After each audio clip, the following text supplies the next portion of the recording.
आंखों से आंसू बहाते हुए बेटी की विदाई करते हैं, क्योंकि विदाई का ऐसा समय आता है कि उस समय जिसको नहीं रोना चाहिए उसके आंखों से भी आंसू गिरते हैं। देखिए 3 जगह आंखों से आंसू आ जाते हैं। एक, जब कोई मर जाता है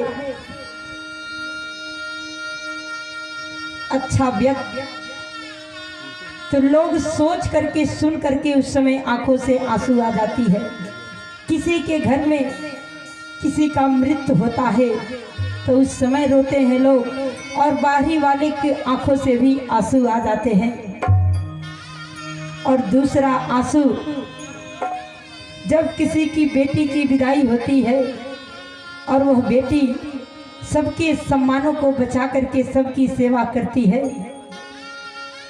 तो गांव के भी लोग, नात रिश्तेदार सभी लोग कहते हैं बड़ी अच्छी बिटिया थी, कभी किसी से कोई जवाब सवाल नहीं किया, और जिस हाल में इसके माँ बाप इसको रखे उस हाल में यह बेटी रह गई।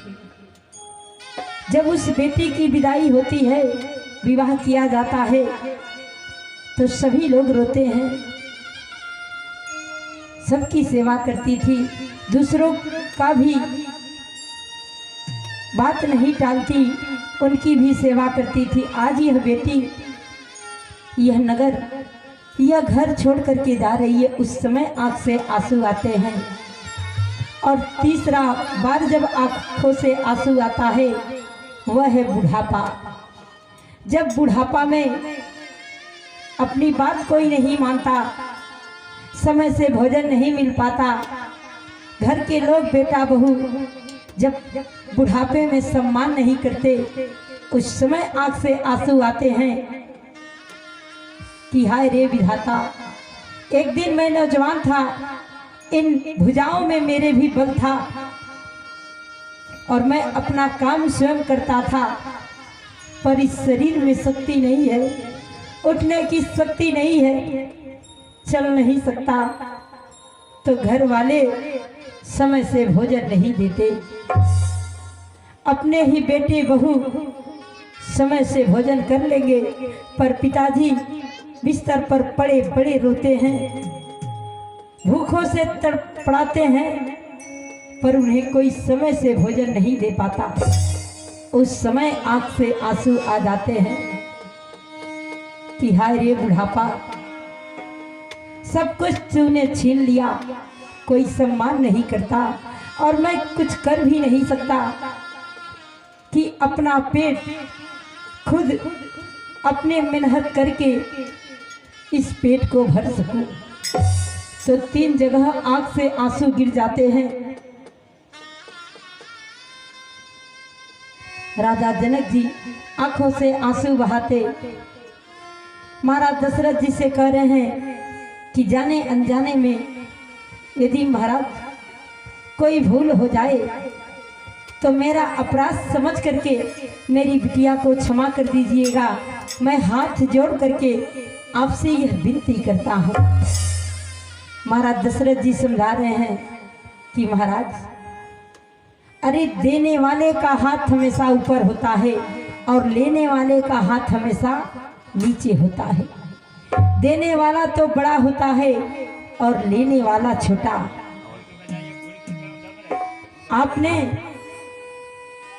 कन्यादान दिया है महाराज, आप तो बड़े हैं, मैंने लिया है, छोटा तो मैं हूँ, हाथ तो मुझे आपके सामने जोड़ना चाहिए, पर यहाँ बेटे वाले झुक करके प्रणाम करते हैं।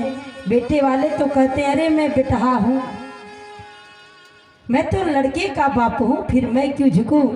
दहेज आपने लिया है, सामान आपने लिया है, उस बेटी के पिता ने कन्यादान किया है, तो देने वाला तो सबसे बड़ा होता है और लेने वाला सबसे छोटा होता है। कितनी सुंदर बात महाराज दशरथ ने कही कि राजा जनक, हमारे सामने आप हाथ मत जोड़िए, हाथ तो मुझे जोड़ना चाहिए, क्योंकि आपने दिया है और हमने लिया है।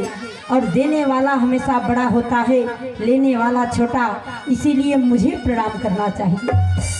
कितने सुंदर विचार महाराज दशरथ के थे। पर यहाँ तो लोग कहते नहीं नहीं, मैं क्यों झुकूं, मेरे सामने तो बेटी वाले झुके।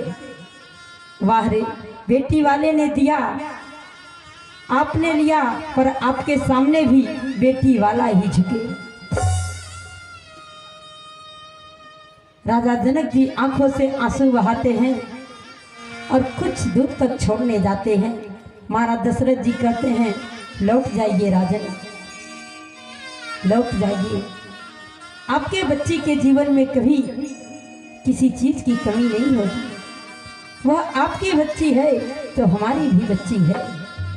महाराज दशरथ जी इतने सुंदर बात कहते हैं राजा जनक जी से और उन्हें समझा करके वहीं से विदा करते हैं।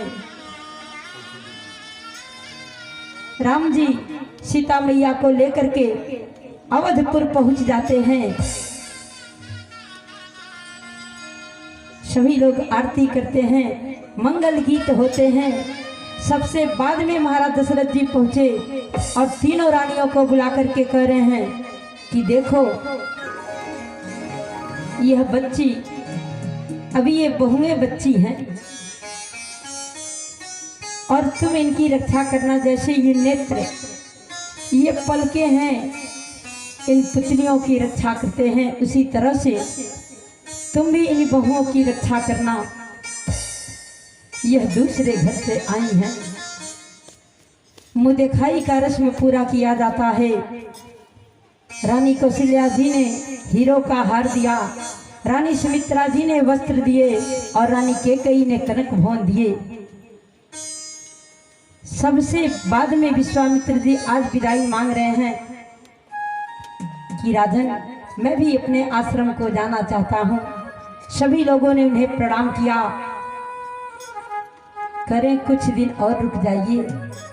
तो विश्वामित्र जी ने कहा, नहीं, मैं महल में ज्यादा दिन तक नहीं रह सकता, अब मुझे चलना चाहिए। सबका मोह त्याग करके विश्वामित्र जी जैसे ही जाते हैं तो अवधवासी कहते हैं, मुनिवर, एक दिन आए थे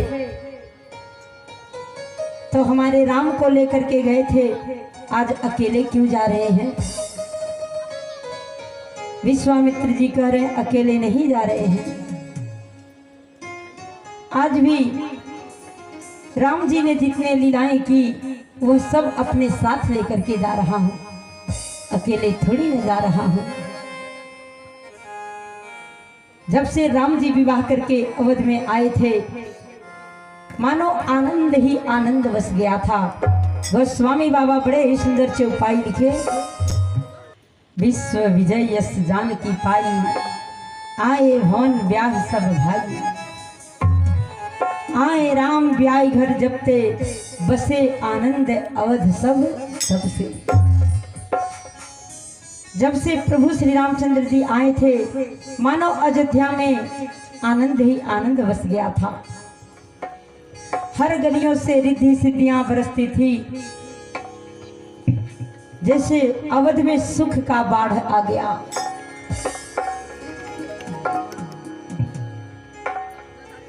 सभी लोग बड़े आनंद में मग्न थे।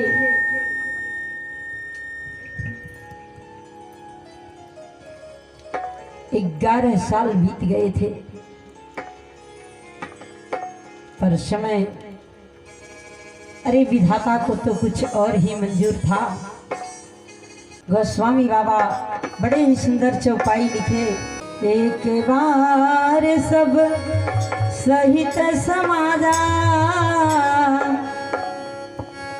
राजसभा रघु राज विराजा। मुदित महीपति मंदिर आए, सेवक सचिव समंत